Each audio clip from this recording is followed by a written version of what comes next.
having an awesome day so far. So we're at day 19 and today is a review. So you can take a deep breath. There's no more new content. We're just going to be spending the next few days reviewing and making, reflections and making some plans for how you're going to continue this journey. So I really want to set you up for success. So today, before I start the review, what the share today is what 3 topics you liked the most and how you found them useful, why you liked them. So as I'm talking, maybe just write a few notes down of the ones that really really hit home for you. Maybe there's more than 3, hopefully there's more than 3, but see if you can narrow down to what had the biggest impact. This is great to share and reflect on, but it's also great for me to know for future courses what the biggest impact days are, and perhaps maybe I'll spend more time on those topics. So, day 1, we welcomed you to the course. I mentioned my favorite quote from Einstein: the definition of insanity is doing the same thing and expecting a different result. So dieting, we've done it, tried it for 20 years, some of us, 30 years, some of us, 40 years. It's never actually worked. So embracing change and really being willing to approach this completely different. And you know what? Once this course ends, society is going to be like a tsunami coming at you, wanting to pull you back into the diet trap. But you're going to have to stay strong and know inside of you that the answer is in you. And if you keep coming back to yourself, you're going to have success with weight loss without dieting, without deprivation. So the positive affirmation was all about embracing a fresh approach to weight loss that was loving and that was nourishing and it wasn't painful and struggle. So we talked about our past efforts, how we'd lost weight in the past. Everyone had stories, weight loss injections, different diets, cleanses.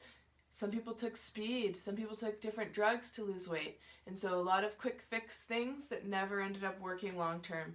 And unfortunately, some of them had long-term effects. So for me, going such low-calorie diets affected my metabolism 100%. So it doesn't matter now, I can still eat well and I can still have success. But knowing that every time you do a deprivation diet, you have the risk of hurting your metabolism, not to mention the stuff that you hurt in your mind and your heart. So the next day we talked about the weigh scale. Releasing the weight of the weigh scale basically doesn't mean you can never weigh yourself again. It means you need to know your worth and that your worth is not defined by a number on a scale, and it never has been. And whether you weigh yourself once a week, once a month, once a year, I don't care. But if you step on the scale and it still has the power to dictate your happiness that day, then this is something you need to come back to, day number 2, because life's too short to step on a scale and let it dictate your self-worth. So number 3, we talked about how you want to feel, because feelings are what motivates us. We want to feel strong. We want to feel beautiful. It's not the skinny jeans we want to fit into that's going to motivate us. It's the feeling that we're going to have when we're in those skinny jeans. We're going to feel proud. We're going to feel accomplished. We're going to feel sexy. Those kind of things are motivating. Just getting into some old jeans or seeing a number on a scale go down is not motivating enough long term to keep you going. So how do you want to look and how do you want to feel? We talked about that. And making sure that you don't focus on what you don't want. I very rarely use the word don't because I'm always focusing on what I do want. So I want to feel slim and toned and sexy. Not I don't want to feel flubby anymore. What you focus on expands, negative or positive. So we're going to revisit that tomorrow. We're going to go back to day 3 and we're going to pull out how you said you wanted to look and feel. We're going to look at that. We're going to see if anything's changed in there. And we're going to make a plan on how you can achieve that this year. And doesn't have to be far out, I'm realistic though with my goals. I do 3-month chunks when I write goals. And so tomorrow we're going to write 3-month goals. So then we talked about accepting your body as your best friend. Giving yourself the love you deserve. So no amount of self-improvement can make up for a lack of self-acceptance. I shared my story of when I was pregnant and I was so cruel to myself and so mean to myself, and I realized and I had an aha moment that this couldn't go on. And being mean to myself and hating things about my body was not motivating me to change. It was actually just motivating me to continue spiraling down because I felt so bad about myself. So you have to have a glimmer of positivity to motivate you to move forward. One thing you like about your body or your face, and then start to cultivate that. Then it becomes 2 things you like, then it becomes 3. And I've had a few messages from people in this group that have said, I can't. I hate myself. I look disgusting. And all I can say to you is you don't look disgusting, and you are your worst critic, and you have to do this for yourself. You have to find one thing and look in the mirror and show yourself some gratitude and appreciation. Maybe it's just the fact that you could walk. It could be something very basic, but you got to start somewhere with that positivity train, because positive energy is 1,000 times more powerful than negative, but most people don't spend time cultivating it. And so that's the secret to people that have great success in life, is they're cultivating that positivity every day, because otherwise society is just going to pull us down a dark sinkhole of negativity. So accepting your body. You posted photos, you mentioned things you liked. I loved that day. It was so beautiful to see all your beautiful photos. So the body appreciation meditation audio, I will repost it. It's awesome. You know, I do this at least once a week. I love it. It just makes me feel so loving towards myself. Appreciating your heart for beating. Appreciating your organs for doing what they got to do. Your digestive system. Appreciating your feet for planting you on the ground and moving you forward in life. It's amazing. So if you haven't done it yet, make time this weekend. It takes 15 minutes. And if you've already done it, do it again. It's awesome. Then we started to become aware of our inner critic. So day 5 was just about being aware, noticing it, realizing it's not serving you. I asked you to pick 3 things that were not things you liked, that were nasty thoughts you had regularly. And it felt like a pity party at first. And we used the cancel technique. Charmaine, your thighs look fat. Cancel. Charmaine, your thighs look strong and they carry you forward in life. Boom. I did that for about a month, and then I stopped having that thighs look fat comment. I got up this morning, I put on my stretchy Lulu pants, and I feel like $1,000,000.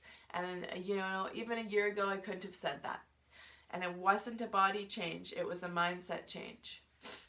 And when the mindset changes, the body follows, which is very cool. So it's worth working on. So if nothing else motivates you to have a more positive mindset, at least weight loss might be enough to motivate you, because more positive people have an easier time maintaining a healthier weight generally. So then we talked about disengaging from that inner critic voice and how to do that. Are we choosing Arnie, killing the thought? Are we hugging that little inner girl that was hurt when she was a little girl and telling her that we're sorry and that she's perfect and loved and lovable and enough? There was lots of techniques we talked about. So that's huge. We could have done a 3-month course on the inner critic.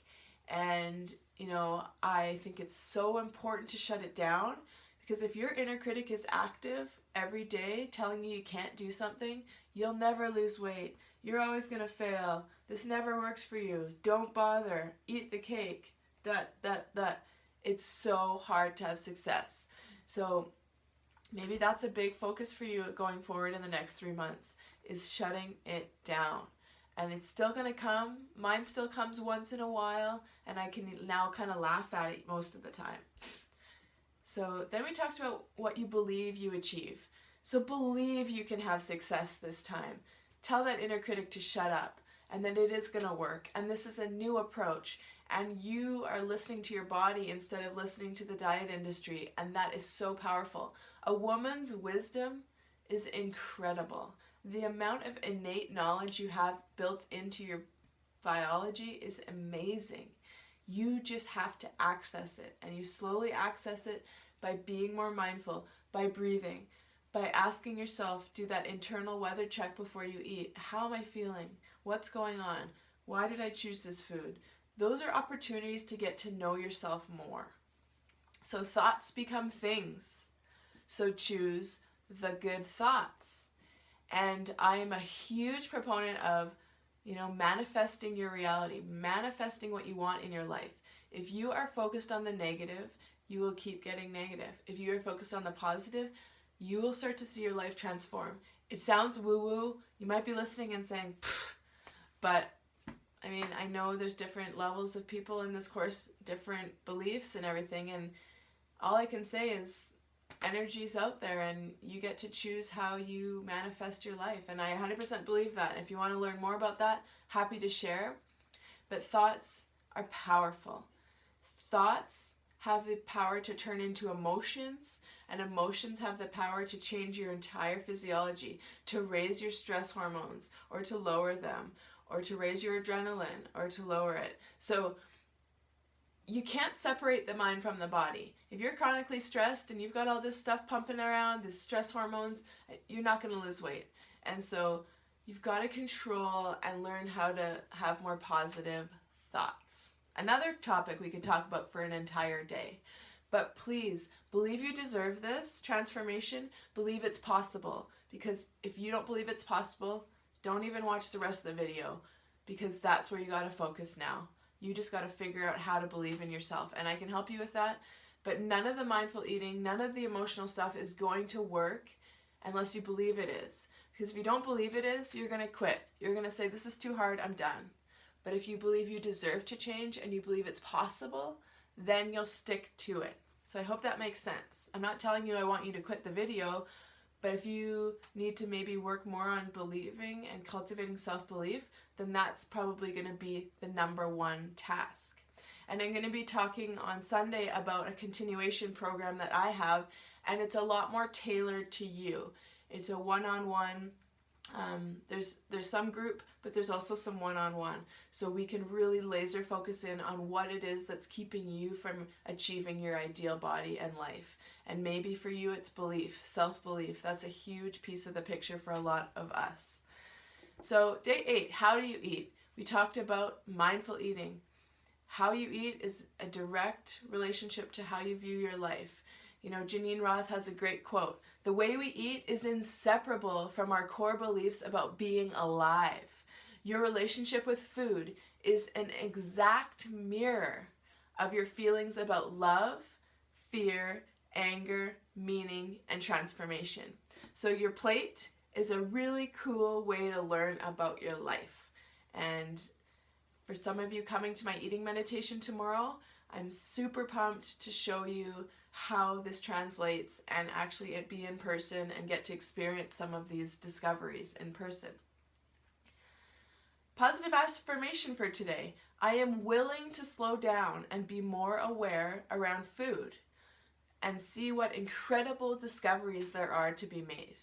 Slowing down, we talked about distracted eating. That was a huge week. We talked about eating what your body wants, not what your mind wants, and how to make that happen. You got to slow down. You got to breathe. You got to choose foods that make you feel well and vibrant and alive, and avoid foods that make you feel bloated and gassy and farty. I don't think that's a good word either, but you know what I'm saying. So checking in, do that internal weather check. How hungry am I? 1 to 10. What feelings am I bringing to this meal? Why did I choose this food? Who chose this food? Afterwards, how do I feel physically? How do I feel mentally? So we talked about taking the mystery out of healthy eating. I really believe just shut up and eat because your body knows what it wants. But if you needed some guidance, that was one day that we talked about clean eating, carbs, proteins, fats, greens, veggies, that kind of stuff. The basics of nutrition, which I don't like talking about anymore because everybody's different. There's one thing we have in common. We all need lots of water. We all need lots of greenery. But then when it comes to carbs and proteins, there's so many different opinions, and you really have to figure out what works for you. I could talk about nutrition all day, But I don't believe there's one way to eat in life to thrive, and I can only focus on so many things at once. So I love talking about mindful and emotional eating. Those are my passions. So I'm going to leave the nutrition to somebody else. And there's lots of coaches at Ironside Fitness that love to talk about nutrition. My husband Patrick loves to talk about it. I love now to just ask my body what it wants. Is it this morning, is it yogurt with berries, or is it a couple eggs, or is it some toast with peanut butter? I don't overanalyze, and since I stopped overanalyzing, the weight started to really come off. So that's what I encourage you to do.